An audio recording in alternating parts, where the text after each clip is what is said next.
উড়লে আকাশে প্রজাপতি, প্রকৃতি পায় নতুন গতি প্রতিপাদ্যকে ধারণ করে জাহাঙ্গীরনগর বিশ্ববিদ্যালয়ে অনুষ্ঠিত হলো ১৫তম প্রজাপতি মেলা। শুক্রবার সকালে বিশ্ববিদ্যালয়ের জহির রায়হান অডিটোরিয়ামের সামনে বেলুন ও প্রজাপতি উড়িয়ে মেলার উদ্বোধন করেন বিশ্ববিদ্যালয়ের উপাচার্য অধ্যাপক ডক্টর মোহাম্মদ কামরুল আহসান। মেলায় বিশ্ববিদ্যালয়ের শিক্ষার্থীরা ছাড়াও অংশ নেন বিভিন্ন বয়সী মানুষ। মেলায় বাচ্চাদের অংশগ্রহণ ছিল চোখে পড়ার মতো। বাবা মায়ের হাত ধরে তারা এসেছিল রং বেরঙের প্রজাপতি দেখতে। এ সময় তারা বলেন, আমার প্রজাপতি মেলায় এসে অনেক ভালো লাগতেছে। এখানে অনেক রং বেরঙের প্রজাপতি আছে, আর প্রজাপতি জিনিসটাই দেখতে অনেক সুন্দর, তাই আমার এখানে এসে অনেক ভালো লাগতেছে। আমি প্রতি বছরই আসি। আমি আমার বাবার সাথে এখানে এসেছি, তারপরে আমি অনেকগুলো প্রজাপতি দেখেছিলাম, তারপরে আমার গালের মধ্যে একটা প্রজাপতি এঁকেছি। তারপরে আমার বাবা এই প্রজাপতি মেলাটা নিয়ে অনেক কিছু আমাকে বলেছে, এগুলো শুনতে আমার ভালো লাগে। প্রাণীবিদ্যা বিভাগ কর্তৃক আয়োজিত প্রজাপতি মেলা, এই মেলাতে আমরা সবাই মিলে খুব আনন্দ করি। তারপর আমরা জানি যে প্রকৃতিতে প্রজাপতি খুব খুব ভালো একটা ভূমিকা পালন করে।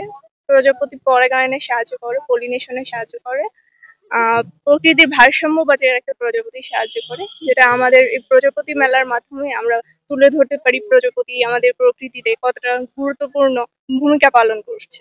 প্রায় ৩০০ বছর ধরে প্রজাতি নিয়ে বিভিন্ন জিনতাত্ত্বিক এবং মরফোলজিক্যালি কাজ হচ্ছে, তারই এক বহিঃপ্রকাশ আমাদের এই প্রজাপতি মেলা। প্রজাপতি মেলা ১৫তম আসর মনোয়ার স্যারের সার্বিক তত্ত্বাবধানে। প্রতিবারে না এবারও সাফল্যমণ্ডিত হবে এটাই আশা করি। মেলায় দর্শনার্থীদের মধ্যে উল্লেখযোগ্য অংশই ছিল বিশ্ববিদ্যালয়ের শিক্ষার্থী। দিনব্যাপী এই আয়োজনকে তারা উপভোগ করেছেন বলে জানান তারা। এটা আমাদের ডিপার্টমেন্টেরই অনুষ্ঠান, তো আমরা বিভিন্ন রকম সাহায্য করেছি সাজানোর কাজে। আর একজন প্রদর্শক হিসেবেও আমার ভালো লাগছে, এই প্রথম যেহেতু। আর এখানে বিভিন্ন রকমের প্রজাপতি প্রদর্শন করা হয়েছে। নানা রঙের প্রজাপতি আসলে এভাবে একসাথে দেখার সুযোগ হয় না, তো এই প্রজাপতি মেলার মাধ্যমে আমরা তো সবটা দেখতে পাচ্ছি। উড়লে আকাশে প্রজাপতি, প্রকৃতি পায় নতুন গতি, এই প্রতিপাদ্যকে সামনে রেখে জাহাঙ্গীরনগর বিশ্ববিদ্যালয়ে ১৫তম বারের মতো অনুষ্ঠিত হচ্ছে ব্যতিক্রমধর্মী প্রজাপতি মেলা। তো এই মেলাটি কিন্তু একমাত্র জাহাঙ্গীরনগর বিশ্ববিদ্যালয়ে অনুষ্ঠিত হয়ে থাকে। আমরা দেখেছি এখানে মেলায় এসে যে প্রচুর সংখ্যক মানুষ মেলাতে ইতিমধ্যে চলে এসেছে, এবং সবচেয়ে যেটা ভালো লেগেছে সেটা হলো যে আমাদের এই জহির রায়হান অডিটোরিয়ামের পাশেই যে কয়েকটি জীবন্ত প্রজাপতি সেখানে কিন্তু রয়েছে, এবং বাচ্চারা সেখানে আসছে, সেগুলোর সাথে ছবি তুলছে। প্রতি বছরই কিছু না কিছু নতুন করার ট্রাই করে, আজকেও তার ব্যতিক্রম নয়। আজকেও কিছু কিছু নতুন জিনিস করা হয়েছে এবং ইউনিক কিছু করার ট্রাই করেছে। আমি আমার ফ্রেন্ডের সাথে আসছি, আজকে সারাদিন ঘুরবো। আমি সবাইকে দেখছি, নতুন নতুন মানুষ দেখছি, অনেক বাচ্চাদের দেখছি, যাদের দেখে আমাদের খুব ভালো লাগছে।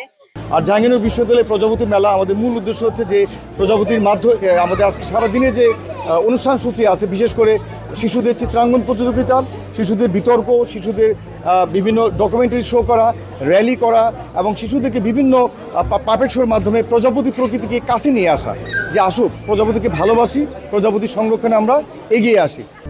এদিকে জাকসুর সহসভাপতি আব্দুর রশিদ জিতু প্রাণ প্রকৃতি রক্ষায় এসব আয়োজন অব্যাহত রাখার অনুরোধ জানান। বিশ্ববিদ্যালয়ের প্রাণ প্রকৃতি রক্ষার মাস্টার প্ল্যানে সংরক্ষিত এলাকা নির্ধারণ করা হবে জানিয়ে বিশ্ববিদ্যালয়ের উপাচার্য অধ্যাপক ডক্টর কামরুল আহসান বলেন, প্রজাপতি মেলার আয়োজক প্রফেসর মনোয়ার যে ব্যক্তিগতভাবে আমাদেরকে যে দাবিটা করেছেন সেটা হচ্ছে যে তিনটা জায়গা যদি আলাদা করে চিহ্নিত করার সঙ্গে সংরক্ষণ করা যায়, তাহলে এই কাজে আমরা আরো অনেক বেশি সফল হব। অলরেডি আমরা বায়োলজিক্যাল সায়েন্সের পাশে একটা বটানি ডিপার্টমেন্টের হটস্পট পদক্ষেপ পরিকল্পনা আছে। আর সবচেয়ে বড় কথা হচ্ছে যে মাস্টার প্ল্যানে আমরা এই ধারণাটাকে গুরুত্বের সাথে নিচ্ছি, এবং জাহাঙ্গীরনগর জীববৈচিত্র্যের যে বিষয়ে যে সংশয় তৈরি হয়েছে এটা হচ্ছে দীর্ঘদিন অমনোযোগ এবং অযত্নের কারণে হয়েছে। নতুন প্রশাসন এসেই হুট করে সবকিছু পরিবর্তন করতে পারবে না, তবে আমরা যে পদক্ষেপগুলো নিচ্ছি তার দৃশ্যমান যে অগ্রগতি সেটা পর্যবেক্ষণ করার জন্য হয়তো কয়েক বছর অপেক্ষা করতে হবে।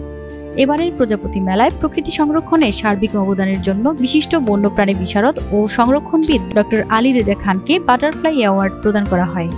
এছাড়া জাহাঙ্গীরনগর বিশ্ববিদ্যালয়ের প্রাণীবিদ্যা বিভাগের শিক্ষার্থী শাহরিয়ার রাব্বি তন্ময় ও নূরে আশরাফিকে বাটারফ্লাই ইয়াং ইনথুসিয়াস্ট অ্যাওয়ার্ড দেওয়া হয়।